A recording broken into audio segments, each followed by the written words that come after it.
इन दिनों बोर्ड के एग्जाम चल रहे हैं। स्कूली छात्रों पर अच्छे नंबर लाने का दबाव भी है और छात्रों को परीक्षा के तनाव से दूर रखने के लिए केंद्रीय माध्यमिक शिक्षा बोर्ड ने बड़ा फैसला किया है।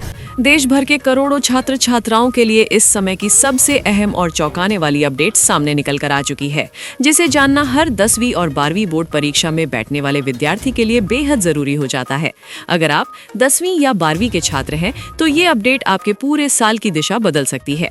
शिक्षा विभाग की उच्च स्तरीय समीक्षा बैठक के बाद परीक्षा प्रणाली में 3 अहम बदलाव लागू करने की तैयारी पूरी कर ली गई है। फैसलों को छात्रों के बढ़ते तनाव, पारदर्शिता की मांग और अटेंडेंस को लेकर लगातार उठ रहे सवालों को ध्यान में रखकर लिया गया है।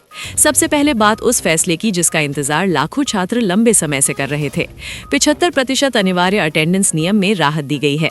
अब यदि किसी छात्र की उपस्थिति निर्धारित सीमा से कम है, तब भी उसे बोर्ड परीक्षा में बैठने की अनुमति दी जाएगी। पहले ये नियम छात्रों के लिए सबसे बड़ी चिंता का कारण बनता था। कई विद्यार्थी पूरे साल की मेहनत के बाद भी सिर्फ उपस्थिति के कारण असमंजस में रहते। नए फैसले के बाद ये आशंका काफी हद तक समाप्त हो गई है। दूसरा बड़ा निर्णय परीक्षा से पहले विशेष अवकाश की अनुमति को लेकर लिया गया। 10वीं और 12वीं के छात्र अब अभिभावकों की सहमति के साथ स्कूल को लिखित आवेदन देकर बोर्ड परीक्षा से पहले छुट्टी ले सकते हैं।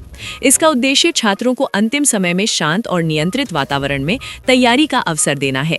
शिक्षा विशेषज्ञों का मानना है कि परीक्षा से ठीक पहले केंद्रित रिवीजन बेहतर परिणाम सुनिश्चित कर सकता है। तीसरा और सबसे महत्वपूर्ण बदलाव मूल्यांकन प्रक्रिया में पारदर्शिता से जुड़ा है। यदि किसी छात्र को अपने अंकों पर संदेह है तो वो मात्र 32 रुपए प्रति विषय शुल्क देकर अपनी उत्तर पुस्तिका की प्रति प्राप्त कर सकता है। ये सुविधा घर बैठे उपलब्ध होगी। इससे छात्र स्वयं देख सकेंगे कि मूल्यांकन किस आधार पर हुआ और अंक किस कारण से दिए या काटे गए। इस कदम को परीक्षा व्यवस्था में जवाबदेही बढ़ाने की दिशा में अहम माना जा रहा है। शिक्षा जगत के जानकारों का कहना है कि ये बदलाव बोर्ड परीक्षा 2026 को अधिक लचीला, पारदर्शी और छात्र केंद्रित बनाने की दिशा में महत्वपूर्ण साबित हो सकते हैं। हालांकि आधिकारिक दिशा निर्देशों का विस्तृत प्रारूप जल्द जारी किया जाएगा। फिलहाल इस बड़ी खबर पर नजर बनी हुई है। और हाँ, अगर आप भी अपने बोर्ड से संबंधित सभी जानकारी सबसे पहले पाना चाहते हैं तो अपने बोर्ड का नाम कमेंट बॉक्स में जरूर लिखें, ताकि आपके बोर्ड से संबंधित सभी जानकारी सबसे पहले आप तक पहुंच सके। और इसे अपने दोस्तों के साथ जरूर शेयर करें, क्योंकि सही जानकारी ही सही तैयारी की पहली सीढ़ी होती है।